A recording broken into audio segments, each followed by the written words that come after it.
श्रीमद् भगवत गीता, इस शब्द को हमें ठीक से समझ लेना होगा। अब श्रीमद् भगवत गीता, तो इसे गीत क्यों कहा गया है? जब भी जीवन में लय हो तो वो जीवन सफल होता है। और हमें जो योग सिखाते हैं उस भगवान कृष्ण को हम योगेश्वर कहकर हम उन्हें संबोधित करते हैं। और युद्ध भी कोई शत्रुओं के बीच में नहीं हो रहा था, युद्ध भी भाइयों के बीच में हो रहा था।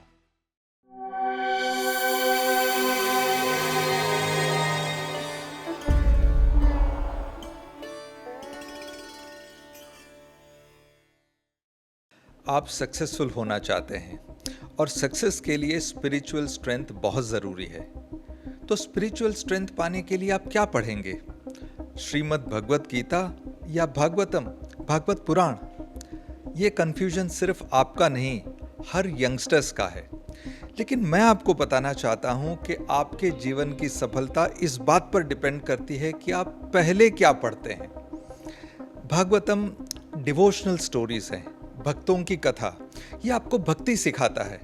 लेकिन श्रीमद् भगवत गीता ये एक लाइफ मैनुअल है, ये आपके बुद्धि को मजबूत करता है। लाइफ के टफ सिचुएशन से डील करने और जीतने की आपको लाइफ स्ट्रेटेजी सिखाता है। और एक बात याद रखिए कि अगर आपकी बुद्धि मजबूत है तो आप भक्ति के महत्व को तो वैसे भी समझेंगे। इसीलिए ये ज़रूरी है कि आप स्टार्ट करें श्रीमद् भगवत गीता से, क्योंकि वो एक विक्ट्री मैनुअल है। Let's try to understand the difference of Shrimad Bhagavad Gita and Bhagavatam in detail. Shrimad Bhagavad Gita, इस शब्द को हमें ठीक से समझ लेना होगा। श्रीमद् एक मानवाचक शब्द है। जैसे हम मनुष्यों के लिए श्रीमान, श्रीमती, जी इत्यादि मानवाचक शब्दों का प्रयोग जैसे करते हैं, ठीक वैसे ही श्रीमद् हमारे पवित्र ग्रंथों के लिए उपयोग में लिया जाने वाला शब्द है। तो श्रीमद् भगवत गीता या श्रीमद् रामायण इस प्रकार से। श्रीमद् भगवत, भगवत यानी भगवान का। तो यहाँ पर किस भगवान की बात हो रही है? यहाँ पर विष्णु भगवान की बात हो रही है, क्योंकि स्वयं विष्णु जी भगवान कृष्ण बनकर अवतरित हुए थे। ये एक विष्णु ग्रंथ है, इसलिए श्रीमद् भगवत गीता। गीता का साधारण शब्द जो मैं और आप समझते हैं वो है ज्ञान, नॉलेज, लेकिन उसका एक्चुअल मीनिंग है दिव्य कविता या गीत। अब श्रीमद् भगवत गीता, तो इसे गीत क्यों कहा गया है? क्योंकि मित्रों, आप सभी जानते हैं कि जब भी कोई गीत आप गाते हैं तो उसमें लय और सुर का होना बहुत ज़रूरी है। जब भी जीवन में लय हो तो वो जीवन सफल होता है। देखिए, हम सबके लिए ये संभव नहीं, यानी कि साधारण मनुष्य में सबके लिए संभव नहीं कि हम आध्यात्मिक रूप से कोई ऋषि मुनि या कोई प्रकांड पंडित हो जाए। लेकिन निश्चित रूप से मनुष्य के रूप में जन्म लेने मात्र से हमें चाहिए कि हम अपना जीवन लयबद्ध रूप से जिए। अब आप सोचेंगे कि ये लय क्या है? लय का मतलब है संतुलन, लय का मतलब है इक्विलिब्रियम, लय का मतलब है समत्व। अब किस चीज के बीच में संतुलन?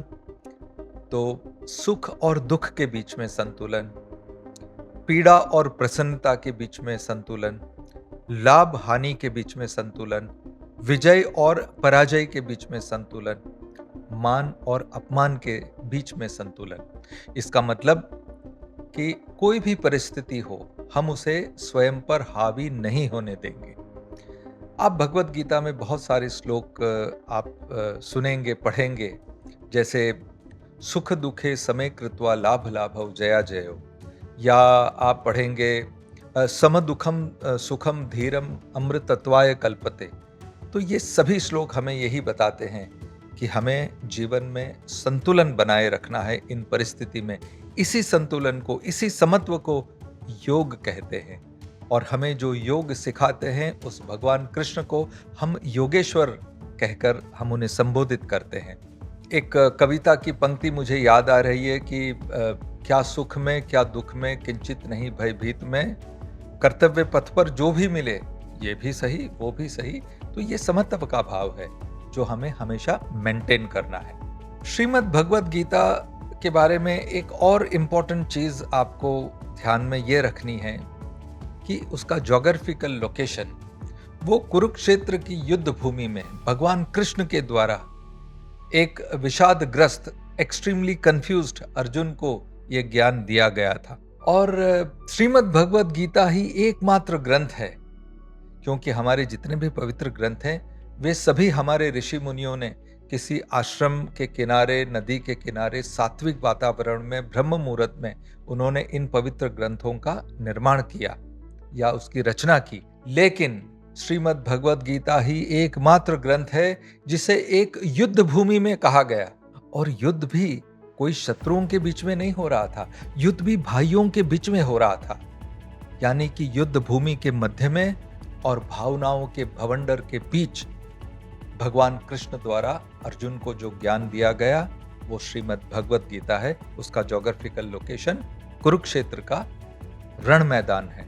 अब संस्कृत में जब हम कहते हैं भगवत, उसका मतलब है भगवान, लेकिन आप उसमें अंदर आ जोड़ लीजिए, यानी कि भगवत के बजाय आप भागवत कहेंगे तो उसका अर्थ होगा भक्त।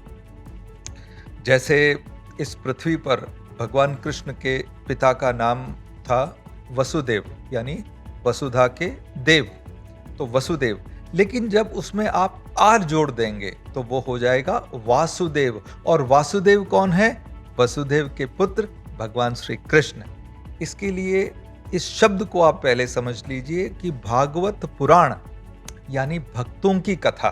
भक्तों की कथा का वर्णन इस प्रकार से है कि जो भी भक्तगण थे, जिन्हें ईश्वर में श्रद्धा थी, जिसमें भगवान में अटूट विश्वास था, जिन्होंने अपने कर्म को, अपनी भक्ति को ईश्वर के श्री चरणों में समर्पित कर दिया था, उनके जीवन में कैसे प्रतिकूल परिस्थितियां आई, लेकिन उन प्रतिकूल परिस्थितियों में भी उन्होंने अपनी श्रद्धा भाव जरा भी कम नहीं किया, और अंततोगत्वः भगवान ने उनके सभी दुख हर लिए और उन्हें अपने सभी चिंताओं से मुक्त किया, उन्हें अपना आशीर्वाद प्रदान किया। तो जो भक्तों की कथा है वो है भागवत पुराण। अब इसका ज्योग्राफिकल लोकेशन भी अलग है। भागवत पुराण हस्तिनापुर में सुखदेव जी के द्वारा परीक्षित महाराज को कहा गया था। तो श्रीमद् भगवद गीता एक ज्ञान है और भागवत पुराण भक्तों की कथा है। तो श्रीमद् भगवद गीता अलग है, भागवत पुराण अलग है। इसमें केवल एक ही सिमिलरिटी है कि हम सनातनी, हम धर्म को कथा के रूप में भी आत्मसात करते हैं, समझते हैं, और हम उसको ज्ञान के रूप में भी आत्मसात करते हैं, समझते हैं। तो ज्ञान के रूप में जब आपको धर्म को समझना हो तो भगवद गीता है, और कथा के रूप में आपको उसे समझना हो तो भागवत पुराण है। हरे कृष्ण। मैं आप सबको बताना चाहता हूं कि हमने कण कण कृष्ण चैनल केवल इसलिए निर्मित किया है ताकि हमारे सभी सनातनी हिंदू, विशेष रूप से 21वीं सेंचुरी का जो यंग जनरेशन है, उन्हें हमारे धर्म को, हमारे पवित्र ग्रंथ को और हमारी परंपराओं को समझने में और आसानी हो। आप सबसे अनुरोध है कि आप इस वीडियो को लाइक करें, ज़्यादा से ज़्यादा शेयर करें और हमारे अपने इस चैनल को सब्सक्राइब करें। आप देख रहे थे कण कण कृष्ण और मैं हूं डॉक्टर जय थरूर। प्रणाम।